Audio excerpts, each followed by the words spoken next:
وزیر اعلیٰ پنجاب سردار عثمان بزدار کی خصوصی ہدایات کی روشنی میں شان رحمت اللہ عالمین تقریبات کے تیسرے مرحلہ میں میونسپل کمیٹی احمد پور سیال میں سیرت النبی صلی اللہ علیہ وآلہ وسلم پر روشنی ڈالنے کے لیے تقریری مقابلے کا اہتمام کیا گیا۔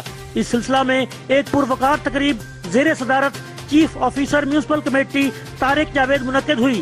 تقریب میں سرکاری اور نجی تعلیمی اداروں کے ساتھ ساتھ دینی مدارس کے طلبہ، سرکاری ملازمین، سول سوسائٹی اور صحافیوں نے بھی شرکت کی۔ نقابت کی ذمہ داری ساجد عباس نے سنبھال لی۔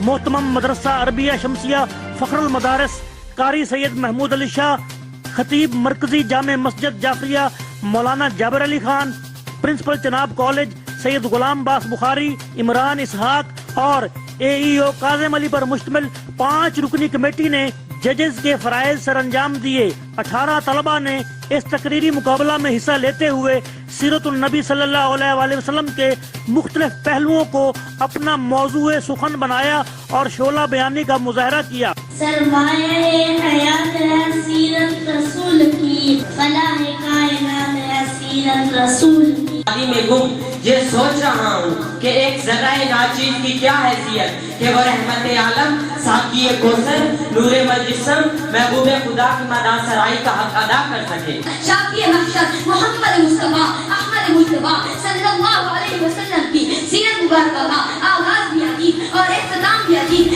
آپ کی سیرت مبارکہ کا آغاز عالم ارواح سے ہوتا ہے اور آپ کی سیرت مبارکہ کا اختتام عالم حشر و نشر پر ہوتا ہے۔